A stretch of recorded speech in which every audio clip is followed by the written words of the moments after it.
Alrighty, let's go. I want to do a video about I was sorting out some of my advanced squad leader stuff. For those of you that have never seen it, it is a quite a complicated World War II hex and counter based game. Now when I was a younger man, it was really big, and then it seemed to just go away. There are still a lot of players, it's not totally gone, but it's not the height that it was back in the day. And I was wondering if Warhammer, it's never made as much money as it's making now, but that doesn't automatically mean that the game is healthy. So I kind of want to run some parallels between the two games and see if, maybe, looking at what happened to Advanced Squad Leader could be what's going to happen to Warhammer 40k going down the road. And that sounds stupid, but I'm going to lay out some of the parallels and, well, discuss below. That's why we're here. I guess the first one up is the complexity and rules bloat. ASL has it, and 40k definitely has it. So, I mean, 40k, when you look at it, it's meant to be a cinematic tabletop battle, but especially for new players, it starts as like a rules exam. All the stuff you have to learn that changes, then you got to learn all the codexes and the stratagems and yada yada yada yada. So I think the lure of games like one-page rules has gone at it the other way around, where the rules are on a page, you learn that in 10 minutes, and then the rest are just add-ons, as and when. And even with all the add-ons, I mean, it's not that complex of a game, but it does play as a cinematic tabletop battle. Most beginners, as well, it's hard to learn from the rule book. You end up learning from a veteran gamer that kind of translates the game for you, shows you how to do it, and that dynamic can make a game kind of intimidating. So you can watch YouTube's and on how to do it and all that good stuff, but the more complex the rules, especially the way they're worded sometimes, there's no replacement for a veteran or a long time gamer showing you how to play it. So if the only way to enjoy a game is to find a rules lawyer friend, then that kind of could be a red flag for long-term growth. Which leads to the next point, which is a skill gap between players.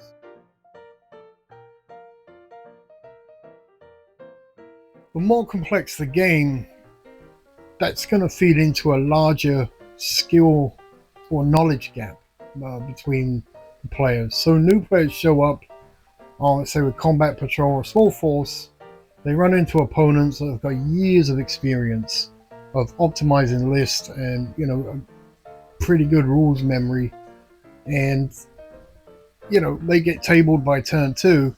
That's not a cinematic experience, and you're just, I don't know, I can see that being an issue for a lot of new players. So, and with things like one-page rules, you can learn together pretty quickly, so, and a lot of it depends on your environment, but I mean, the core built-in way of doing things, I can see that being an issue. I remember Advanced Squad Leader, even when I started, oh my god, 1,000 years ago, the new players try a few games, it turns into hard work learning all the rules, they get crushed, and then they just don't come back again, so I think those are flags. Those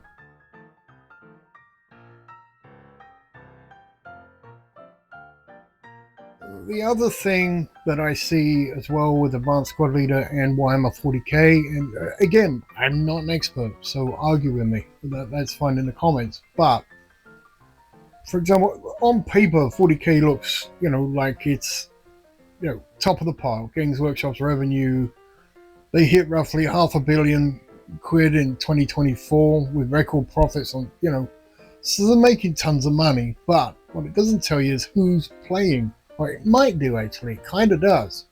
Just because how much are the existing fans spending?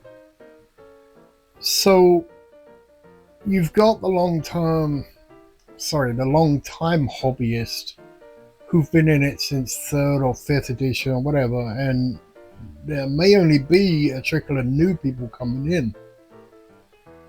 So at the late stage pattern, you're going to have extremely loyal, extremely monetized, but slowly aging people buying the product. And if you look at, if the product's going up the same as inflation, what's that, 4% or so every year, but people's wages aren't, then they're going to be counting more and more on the whales. And, the new people are just going to get more and more diminished. So, and again, you kind of see that with Advanced Squad Leader when you see how much that game is to get into. Although, and maybe this is what Games Workshop do. So, Multi-Man Publishing reissued it, and they cut it up into bite-sized pieces. With the starter set 1, starter set 2, and slowly introduced rules, counters, and spread the price out, that way. And the problem with Games Workshop is they are so hell-bent on being a figures company first. They sell miniatures, that's what they do. When really they should be thinking about, selling the game, and the miniatures will follow.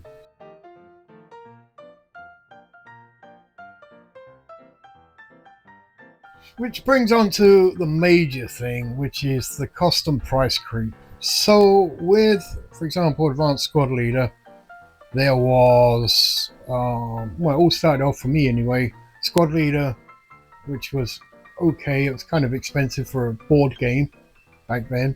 But then they came out with Cross of Iron, then they came out with Crescendo of Doom, then they came out with GI Anvil of Victory.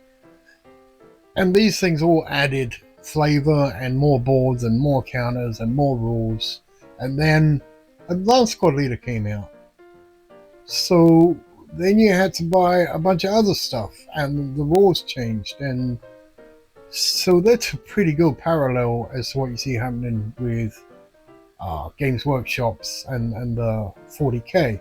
What's the first taste setup cost? So I don't know what a starter box or combat control is anymore, but by the time you buy that and the tools and the paints and stuff, you're going to be spending $200 to $300.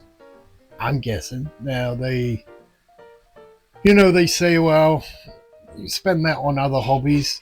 Yeah, maybe, but but if you're going to go towards a 2,000 point army, then you could be into $800 to $1,000, and that's before you buy the rule box, accessories, everything else. So for someone who's starting out they just want to get on the tabletop and have a cinematic battle, and you're saying, thank you very much, that's going to be $200 to $300 to start and $1,000.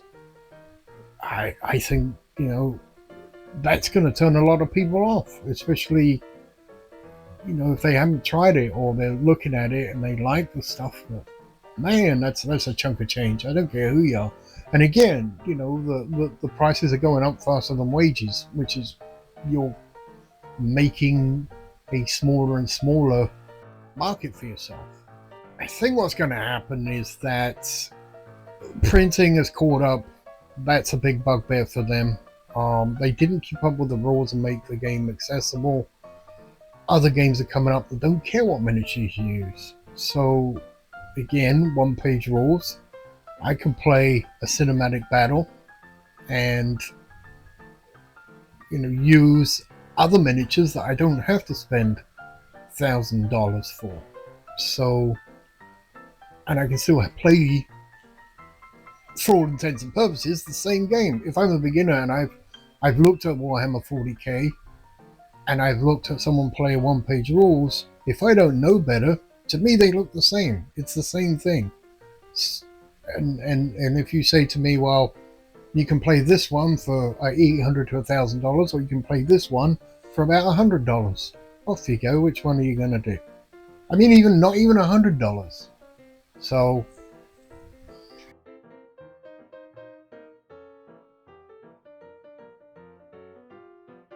let's look at another point, which is time commitment and lifestyle, I think. So, I mean, our modern lives, we've got, especially as you get older, you've got, the job, kids, partnerships, maybe you like playing other games or have another hobby. 40K will ask for, that asks for a big slice of time. You've got to build and paint miniatures, which I guess you could say that's a separate hobby. That's a fair argument. But then you've got to play the games, you've got to build your armies, and it all takes time. Choose up into your time, which if you're enjoying it, I get it, but it's not a quick hobby. And then, the smaller skirmish games, they're better on your time. You don't have to do as many models. You don't have to learn as many rules, maybe. So, you can bash out a good skirmish game in under an hour, instead of that hour being you watching your opponent make his first move. So, I can see why that would make some people bounce off of 40K and go somewhere else. And ASL hit the same wall. I mean, Advanced Squad Leader had incredible depth, but the time budget, I mean, those games, I remember playing games that went on for weekends, not just a weekend. So, and that's just not how people play these days.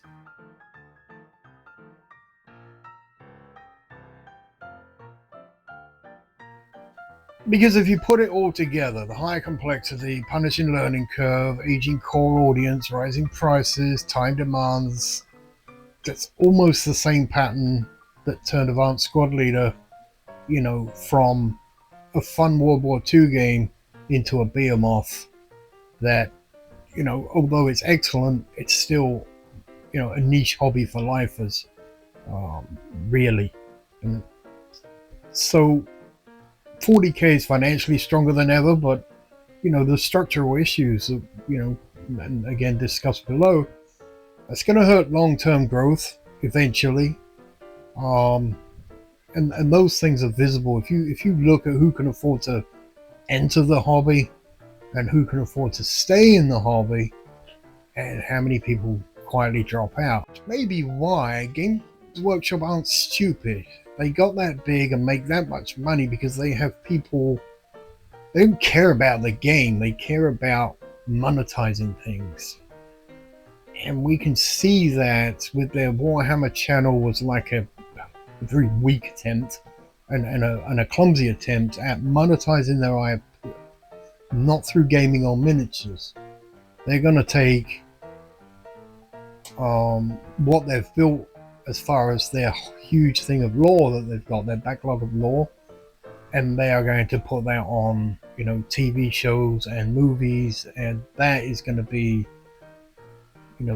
as the game slowly dies, it'll swap across to that kind of revenue stream, I'm guessing, is what their plan is, because their models are getting now to be, they are niche. They are, and they like that. They want to be the Rolls Royce of miniatures. That's fine. Just not many people buy Rolls Royces. They'll look at them and wish they had one. Maybe, I don't know, but that looks to be the direction they're going. And again, Advanced Squad Leader, it became, as far as I'm concerned, I mean, it's of World War II wargaming, especially Hex and Counter. It is very good. People are still playing it now. They're lifers, and if people do get back, get into it, usually it's from a player that plays it. But a lot of them bounce off. So I guess Games Workshop is gonna, if they haven't thought about it, they've got to think about tackling those barriers to growth, and have a healthy gaming future, not just an IP future. that's how I see 40k, becoming a very niche game, if it isn't already, for people with money and people with time. It's kind of, it's going to be a luxury game kind of feel. So, what do you think? Put in comments below. We'll have a discussion. Some people are going to hate all the things I've said, and some people might say, yeah, that's pretty much what I've seen. So let me know. And thanks again for watching.